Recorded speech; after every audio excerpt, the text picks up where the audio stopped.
Salam alaikum wa rahmatullah, j'espère que vous allez très bien. Nous allons pouvoir continuer ensemble aujourd'hui la série qui porte sur les suites numériques. Et cette fois-ci, on va regarder un exercice plutôt sous forme de plusieurs questions sur les suites arithmétiques. Donc, la première des questions, donc là, on a une suite numérique de raison R, d'accord? C'est pour les deux premières questions. Donc, dans le premier cas, on vous donne le terme initial, donc le U0. On vous donne un autre terme U10 et on vous demande de calculer la raison et le terme U2020. D'accord? Donc, comment on peut procéder pour ce type de question? La formule de base qu'il faut utiliser, c'est la formule qui permet d'avoir le terme général d'une suite arithmétique. C'est laquelle? Je vais la rappeler.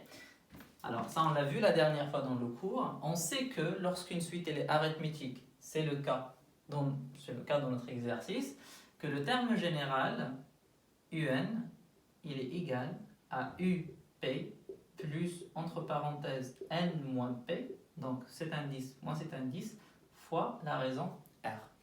Avec N, voilà, c'est l'indice du terme général, P, c'est l'indice généralement du premier terme, ça peut être aussi le deuxième terme, donc U1, etc. etc. Comment je peux exploiter cette formule pour pouvoir trouver la raison R dans un premier temps? Regardons déjà ce que j'ai. J'ai U0 égale à 1, U10 égale à 31. Donc, qu'est-ce que je peux faire? Le UN que j'ai ici, je peux le remplacer par U10. Et le UP que j'ai là, je peux le remplacer par U0. Donc, je vais remplacer N par quoi? Par l'indice que j'ai là, donc ça fait 10. Et le P, je vais le remplacer par quoi? Par le 0 que j'ai là, donc moins 0. D'accord? Fois le R. Et c'est une équation simple avec un seul inconnu qui est R. Donc, c'est quoi la valeur de U10? Ça fait 31. La valeur de U0, ça fait 1. Plus 10 moins 0, ça fait 10 fois R. Là, je fais quoi? Je ramène le 1 de l'autre côté, ça fait 31 moins 1, ça fait 30, égal à 10 R. Donc le R, c'est combien? Ça fait 30 divisé par 10, ça fait 3. Voilà.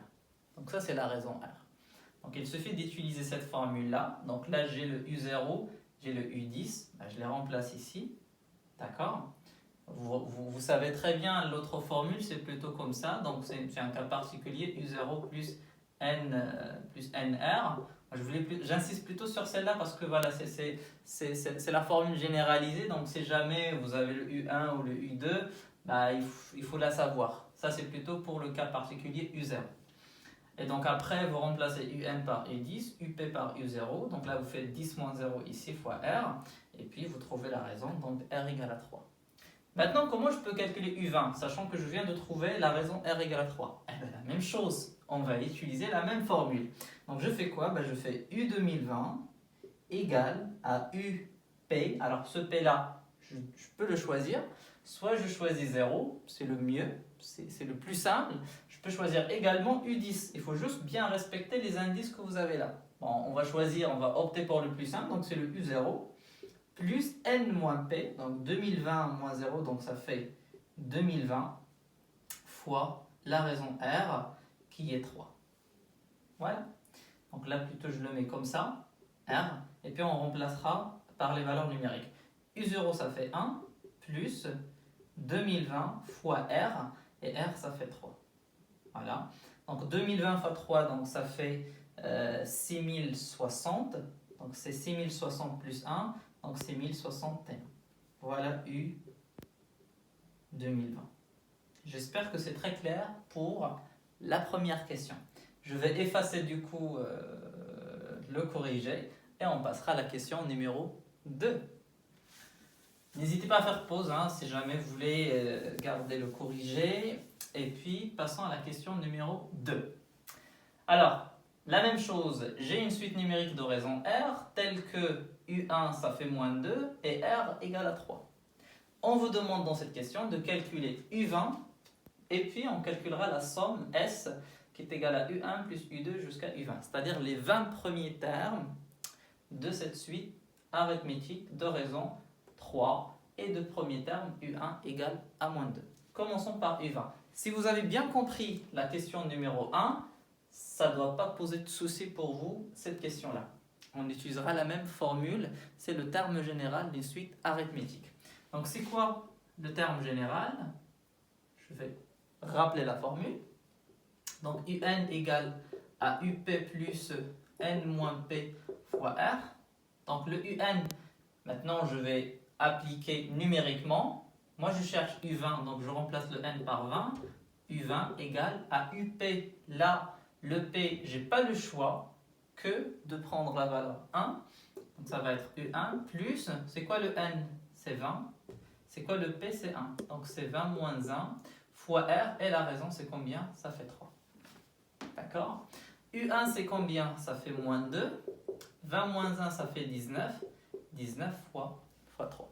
Alors 19 fois 3 donc 30. 9 fois 3 27 donc 57. Moins 2 ça fait 55. Voilà. C'est ça la valeur de U1. D'accord? Et puis maintenant on va passer à la somme S qui est égale à U1 plus U2 plus U20. Alors je vais vous rappeler une formule qui est hyper importante. C'est par rapport à la somme des termes d'une suite arithmétique. Ce qu'il faut garder, c'est plutôt en phrase, c'est plus simple parce qu'après ça va vous faciliter la vie pour n'importe quelle somme. La somme des termes d'une suite arithmétique, c'est très important. Il faut que les termes dont on parle ici soient des termes d'une suite arithmétique, sinon ça n'a aucun sens. La somme des termes d'une suite arithmétique, c'est le nombre de termes fois une petite fraction divisé par 2 et puis on fait la somme des termes extrêmes. Terme extrême, c'est-à-dire le premier terme et le dernier terme. Appliquons ça sur notre exemple. C'est quoi le nombre de termes? Eh bien, je compte. Donc, U1, U2, ça fait 2, etc. jusqu'à U20. Donc là, puisque l'indice, ça commence à 1 et ça finit à 20, le nombre de termes que j'ai, ça fait 20. D'accord? Il y a une formule qui permet de le faire, c'est que vous prenez le dernier indice, là, le 20, vous faites moins 1 et vous rajoutez 1, ça fait 20 également. Donc là, j'ai 20 termes. Je multiplie par, je divise par 2. Les termes extrêmes, en fait, ça fait U1 plus le dernier terme, ça fait U20. Je n'ai que à appliquer numériquement maintenant. U1, ça fait moins 2, donc ça fait 20 fois moins 2, plus U20, ça fait 55, on vient de le calculer d'ailleurs, divisé par 2. 20 sur 2, ça fait 10, fois moins 2 plus 55, donc ça fait 53, et donc ça fait 530. Voilà la somme S des 20 premiers termes de cette suite arithmétique. Ça fait 530. J'espère que c'est clair pareil. Donc je vous laisse faire une pause. Donc n'hésitez pas pour noter le corrigé. Et on passera à la question numéro 3. Donc qu'est-ce qu'on dit dans la question numéro 3? On a une suite UN, voilà, avec n supérieur ou égal à 0. Tel que U0 égale à 1, donc c'est le premier terme, et UN plus 1 égale à UN divisé par 1 plus UN. Ce qu'on appelle une suite définie par récurrence. Ici, on ne vous donne pas le terme général, mais c'est plutôt une relation de récurrence entre deux termes successifs, donc UN et UN plus 1. Calculez U1, U2, U3 et U4. C'est la première question, donc ça va être un peu chronophage, mais on va le faire quand même. Donc U1, c'est quoi? U1 égale... Donc là, je remplace le n que vous avez ici, vous le remplacez par 0. Comme ça, vous aurez le U1. Donc si je remplace n par 0 ici, je le remplace ici par 0, je le remplace ici par 0. Donc ça fait U0 sur 1 plus U0. Donc ça fait U0 sur 1 plus U0. Ça fait combien U0? Ça fait 1. Donc ça fait 1 sur 1 plus 1, donc ça fait 1 demi. Ça c'est pour le premier terme U1. Pour U2, ça va être la même chose. Pour avoir le U2, je remplace le n par 1, donc ça fait 1 plus 1, ça fait 2. Donc si je remplace n par 1, je le remplace ici par 1 et par 1. Donc U2, ça fait quoi? Donc ça va faire U1 sur 1 plus U1. D'accord? C'est quoi U1? Parce qu'on vient de calculer, donc c'est 1 demi sur 1 plus 1 demi. Donc ça fait 1 demi sur 3 demi. Et ça fait 1 tiers. Je pense que vous avez compris le principe. Pour U3, ça va être U2 sur 1 plus U2. Et donc ça va être 1 tiers sur 1 plus 1 tiers, et donc ça va être 1 quart. Si vous faites le calcul, c'est 1 quart. Et pour U4, je vais écrire le résultat directement et vous allez voir pourquoi, ça fait 1 cinquième. Ah, je n'ai pas posé la question, mais à votre avis, est-ce que maintenant vous pouvez faire une conjecture, voilà, juste à partir de ces 4 premiers termes, à votre avis, c'est quoi la relation UN? C'est quoi le terme général UN? Regardez, vous avez U1 égale à 1 demi, vous avez U2 égale à 1 tiers, et vous avez U3 égale à 1 quart, et vous avez U4 égale à 1 cinquième. Est-ce qu'on peut conjecturer une formule qui permet maintenant de calculer UN avec n'importe quelle valeur de N? Ben regardez, lorsque vous avez 1, vous avez 1 demi, donc c'est comme si vous rajoutez 1 à ce 1 là. Lorsque vous avez U2, c'est 1 tiers, donc c'est comme si vous avez rajouté 1 à ce 2, donc ça fait 3. U3, ça fait 4, donc c'est 3 plus 1. U4, ça fait 1 cinquième, donc c'est 4 plus 1. Donc UN, c'est quoi? Ça va être 1 sur, qu'est-ce qu'on fait toujours? On rajoute toujours 1 à l'indice. Ben, je rajoute 1 à l'indice, donc ça fait 1 sur N plus 1. C'est juste une manière de faire une conjecture. Vous allez voir, c'est ce qu'on va montrer à la fin, c'est la dernière question. Mais ça, voilà, c'était juste une discussion entre parenthèses. Maintenant, on va passer à la question numéro B et C. Vous allez voir quoi à la fin, justement? On va démontrer que UN, justement, c'est 1 sur N plus 1. Donc, on passe à la question numéro B. Nous avons une suite qu'on appelle une suite auxiliaire. C'est Vn qui est égal à 1 sur Un. Et on va essayer de montrer que cette suite Vn, elle est arithmétique. Et puis, puisqu'elle sera arithmétique, on va trouver son terme général et puis on va déduire le terme général de UN. Parce que si j'arrive à trouver Vn, eh ben je peux déduire UN. Je change juste la place. UN, ça va être 1 sur Vn. En fait, c'est ça l'objectif de l'exercice, c'est de pouvoir trouver le terme général de UN à partir d'une nouvelle suite qu'on appelle une suite auxiliaire. Généralement, c'est ça le concept qu'on pose dans les exercices. La deuxième question, donc Vn égale à 1 sur Un, montrant que Vn est une suite arithmétique. Qu'est-ce qu'on fait? Donc, je fais soit n appartenant à n, et qu'est-ce que je calcule? Eh bien, je calcule pour montrer qu'une suite est arithmétique, ça on a vu dans le cours. N'hésitez pas à aller regarder les vidéos si c'est la première fois que vous regardez ma chaîne. Et bien d'ailleurs, j'en profite, n'hésitez pas à vous abonner pour que vous puissiez recevoir mes actualités.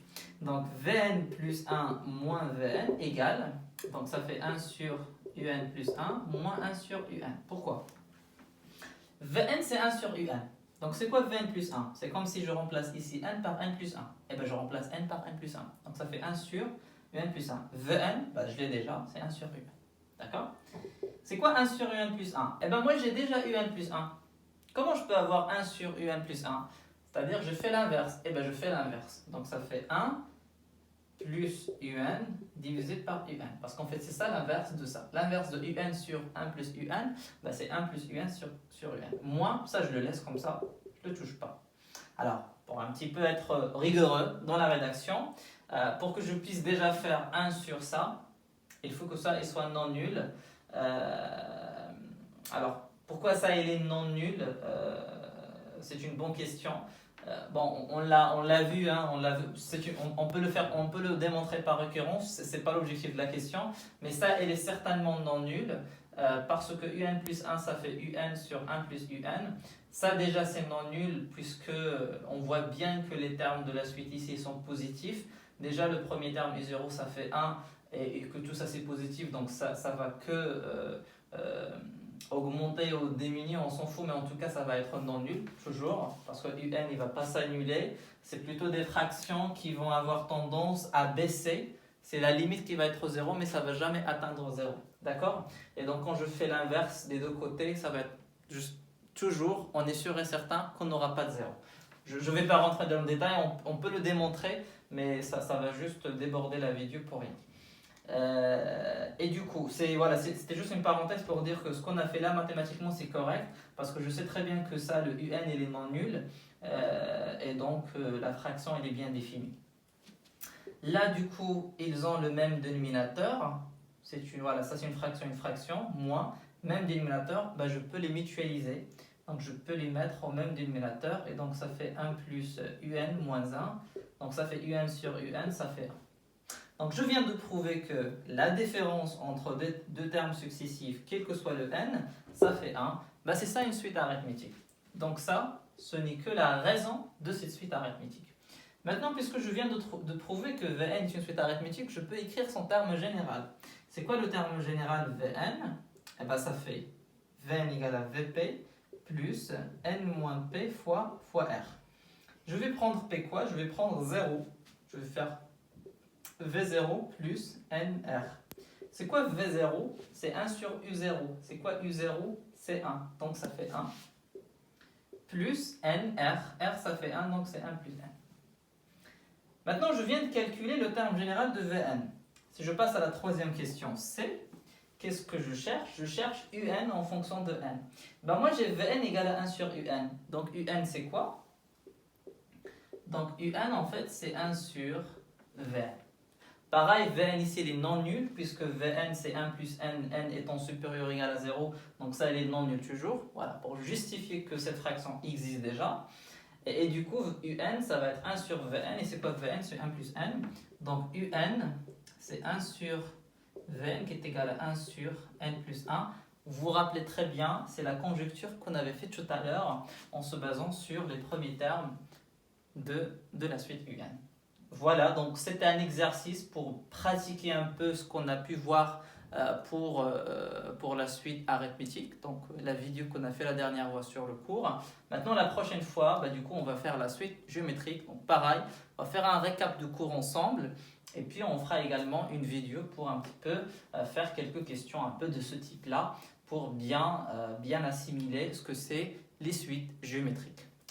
N'hésitez pas à vous abonner à la chaîne pour que vous puissiez toujours recevoir les actualités. Et du coup, d'ici la prochaine fois, je vous dis à très bientôt et très bon courage également.